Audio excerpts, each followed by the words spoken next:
Doctor Mohammad Yunus ঘোষণা দিয়েছে গত পরশুদিন, বাংলাদেশের ভূখণ্ডে কোরআনের কথা, আল্লাহর কথা বলতে কোনো ফেরেশতার পারমিশন নেওয়া লাগবে না। কিসের পারমিশন?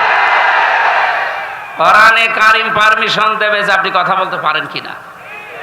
যদি কোরআন বলে যে না, আপনার কথা বলার যোগ্যতা নেই, আপনি কথা বলবেন না, চুপ করে থাকবেন। দিনের নির্বাচন রাত্রে করেছে, আপনি তো নির্বাচিত না, এই জন্যই তো আপনাকে মানুষ দেখতে পারে না। এই কারণেই এই যে অন্তর্বর্তীকালীন সরকারের প্রধান যিনি ডক্টর মোহাম্মদ ইউনূস, দায়িত্ব নেওয়ার পরে যে কয়েকদিনের ভেতরে আপনাকে এসিআর থেকে নামিয়ে দিয়ে, তো তোর দরকার নেই, কারণ তুই নির্বাচিত না, তুই তো রাতে সবগুলো, এমনকি একেবারে আসল জায়গা থেকে মেম্বার পর্যন্ত এখন আর নেই, সব শেষ না, কারণ এরা নির্বাচিত না। আর এই কারণে এই 17 বছরে সাতক্ষীরার ময়দানে কোরআনের কথাগুলো আলেমদেরকে মুখ খুলে বলতে দেয়নি। এই সাতক্ষীরায় বহুবার এসেছি কিন্তু উঠতে দেয়নি। আজকে আসেন তো, এই যে পাশে কোন থানা যেন, শ্যামনগর, শ্যামনগর না, ওখানে গাবোরা নামে এক ইউনিয়ন আছে, গাবোরা, ওই জায়গায় এসেছিলাম। লেলিন আল্লাহর ওলি আমার এই কথা বলতে দেয়নি। এখন শুনলাম পালিয়েছে। আপনি আজকে আসেন, আজকে আসেন, এই যে এই জায়গায় আসেন, বলেন যে কথা বলতে দেব না, দেখেন আপনার খেলা হবে। ডক্টর মোহাম্মদ ইউনূস ঘোষণা দিয়েছে গত পরশুদিন, বাংলাদেশের ভূখণ্ডে কোরআনের কথা, আল্লাহর কথা বলতে কোনো ফেরেশতার পারমিশন নেওয়া লাগবে না। কিসের পারমিশন? কোরআনে কারিম পারমিশন দেবে যে আপনি কথা বলতে পারেন কিনা। যদি কোরআন বলে যে না, আপনার কথা বলার যোগ্যতা নেই, আপনি কথা বলবেন না, চুপ করে থাকবেন। সেই আয়াতে আজকে পড়েছি সূরা বাকারার 124 নম্বর আয়াত। কথা কারা বলবে, সামনে কারা থাকবে, এই কথাগুলো আল্লাহ আমাদের কাছে জানাবে, আপনি জেনে তারপরে বাড়ি যাবেন। তাহলে আমরা যেহেতু সাতক্ষীরা, আপনারা মানুষ সাতক্ষীরার, আমিও খুলনা বিভাগের মানুষ, এই বিভাগের মানুষ, আমরা বাংলাদেশের যে মানুষগুলো কোরআনের পক্ষে থাকতে গিয়ে সবচাইতে বেশি জুলুমের শিকার হয়েছে, তার ভেতরে আপনাদের নাম আছে। ইত্তাকি দাওয়াতাল মাজলুম ফাইন্নাহা লাইসা বাইনাহু ওয়া বাইনাল্লাহি হিজাব, মুসলিম শরীফের হাদিস। আল্লাহর নবী বলেন, তোমরা বেঁচে থাকবা, ভয় করবা, সতর্ক থাকবা মজলুমের বরদোয়া থেকে, কারণ মজলুমের বরদোয়া আর আল্লাহর ভেতরে কোনো পর্দা থাকে না। এই জালেমের বিদায়ের জন্য আমার মনে হয় মজলুমের বরদোয়া সবচাইতে বেশি কার্যকারী ভূমিকা পালন করেছে। ছাত্র জনতা এবং সাধারণ যারা জীবন তো দিয়েছে, তাদের জীবনের উপরে, শাহাদতের উপরে এবং মজলুমের বরদোয়ার উপরে আল্লাহ কবুল করে আমাদেরকে স্বাধীন একটা দেশ এখন দিয়েছেন। এখনো আমরা স্বাধীন না, ষড়যন্ত্র এখনো চলছে। কথা বলেন না কেন?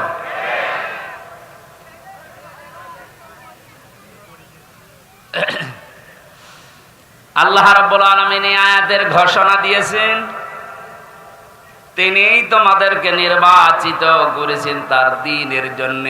আর দ্বীনের উপরে চলতে গিয়ে, দ্বীনের কথা বলতে গিয়ে যে বাধা বিপত্তিগুলো আসবে, আল্লাহ নিজে ওইগুলো তার পক্ষ থেকে দূর করে দিয়েছেন।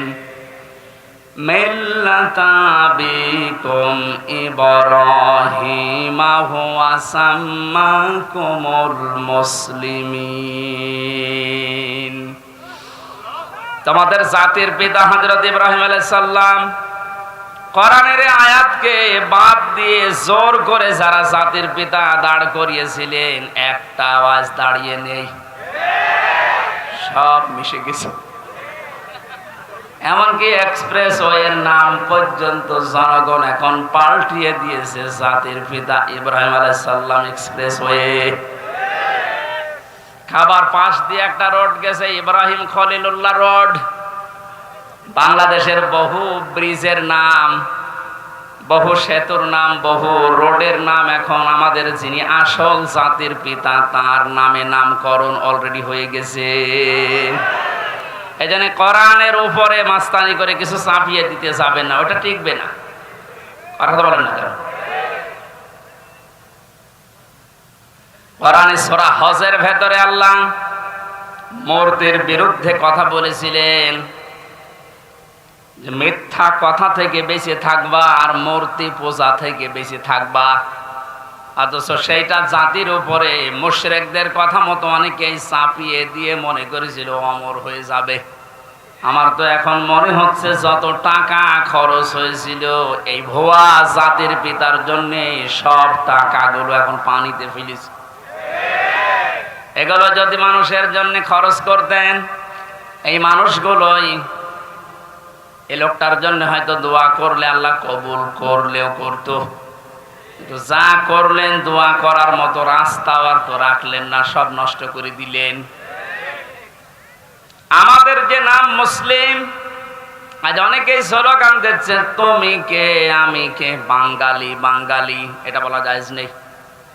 আমাদের পরিচয় বাঙালি না, আমাদের পরিচয় মুসলিম। কথা বলেন না কেন? আর দেশ হিসাবে যেহেতু বাস করি এই দেশে, এই জন্য আমরা বাংলাদেশি। এই শব্দটাকে আমি বানালাম। কোরআনে কারিমে আল্লাহ যে আয়াতের মাঝের অংশে জানিয়েছেন হুয়া সাম্মাকুমুল মুসলিমিন, এই যে হুয়া এর ফাইল বা কর্তা হযরত ইব্রাহিম নবী, আমাদের যিনি জাতির পিতা, তিনি আমাদের নাম দিয়েছেন যে তোমরা মুসলিম জাতি হিসাবে তোমাদের নাম আমি মুসলমান, এটা রাখলাম। বলেন সুবহানাল্লাহ। এখান থেকে যে মাসলাটা বের হয়, মা বোনেরা যারা বিভিন্ন জায়গায় বসে শুনতেছেন, আপনারও এখানে একটা দায়িত্ব বের হয়। মার বাবা হিসাবে দায়িত্ব হচ্ছে সন্তান হওয়ার পরে মা বাবার প্রথম দায়িত্ব হচ্ছে তার একটা অর্থবোধক ইসলামী সুন্দর নাম রাখা। যেহেতু আমাদের পিতা হযরত ইব্রাহিম নবী, তিনি জাতির পিতা হিসাবে জাতির নাম রেখে দিলেন মুসলিম বা মুসলমান। আমরাও যারা সন্তানের মা বাবা হব, আমাদের প্রথম দায়িত্বই হবে একটা অর্থবোধক নাম রাখা। এটা আমাদের জাতির পিতা ইব্রাহিম আলাইহিস সালাম থেকে আমরা পেয়েছি। মাজলুমের দোয়া থেকে বেঁচে থাকার জন্য নবীজি আহ্বান জানিয়েছেন। এদেশের সবচাইতে বড় মাজলুম যারা ছিল তারা আলেমেরা। আজকে যার নাম দিয়েছেন শহীদ আল্লামা দেলাওয়ার হোসাইন সাইদি, মানে কত বড় মাজলুম, 13টা বছর এক ঘরের ভেতরে কাটিয়ে গেল। দোয়া করতেন মাঝে মাঝে, রব্বুল আলামিন আমাকে সাধারণভাবে মরণ দিও না, আল্লাহুম্মা ইন্নী আসআলুকা শাহাদাতান ফি সাবিলিক, তুমি যদি মরণ দিও আমাকে শাহাদতের মরণ দিও।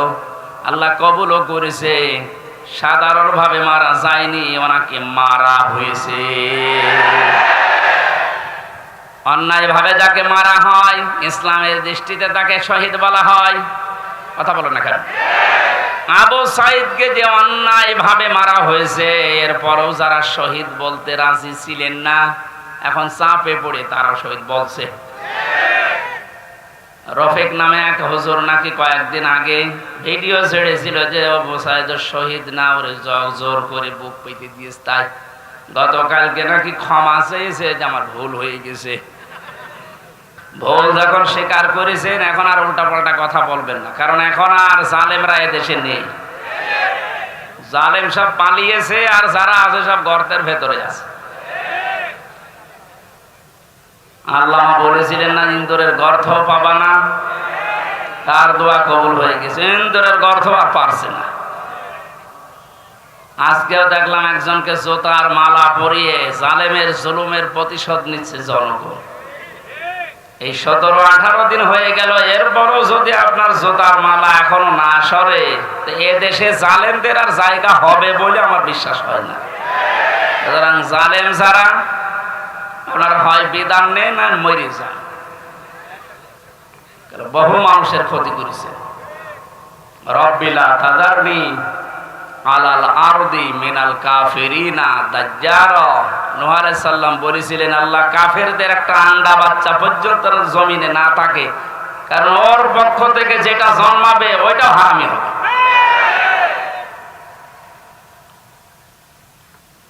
বড় মজলুমের দোয়া কবুল হয়ে একবারে গিয়ে দিল্লি পড়েছে। আর একটা ছোট হুজুর আমার সাথে ছিল জেলখানায়, রফিকুল ইসলাম মাদানি। পিসকে হুজুর বলে, পিসকে না, ওর বয়স এখন 30 বছর। ও আমারে বলছিল, আমাকে যখন রিমান্ডে নিয়েছে প্রশাসন নিয়ে, হাতির ঝিলে রাত 12:30টার দিকে 1টার দিকে নিয়ে আমার পুরা উলঙ্গ করে হাতে সিগারেট লাগিয়ে একটা অর্ধ উলঙ্গ মেয়ে মানুষ আমার পাশে দাঁড় করিয়ে ছবি তুলিস, বলে যেটা ছেড়ে দেবো যে তুই এই চরিত্রের। বলছে হুজুর ওই সময় আমি চোখের পানি ফেলে কেঁদেছিলাম। আর এক এসআই কে জিজ্ঞাসা করলাম যে ভাই আপনারা যা করছেন আমার সাথে, এটা কি হারুন স্যার জানে? জানে না মানে উনি তো করাচ্ছে,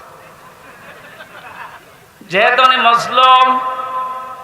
এই জন্য ছোট হুজুর দোয়া করেছে, আল্লাহ আমাকে যেভাবে সব উলঙ্গ করে ওরা দেখেছে, জাতিকেও দেখাবে বলে ওরা জানিয়ে গেল যে জাতিরে দেখাবো, তুমি অন্তত আর যাই করো হারুনকে ছেড়েও না। আল্লাহ এই জন্য ছাড়ে নাই। ওরে দুনিয়ায় আল্লাহ দেখায়নি, রাস্তায় বের হতে পারে না, বের হলে বলে 3 ইঞ্চি। শয়তানি করবে আর তোর ইজ্জত শেষ করে দিয়েছে।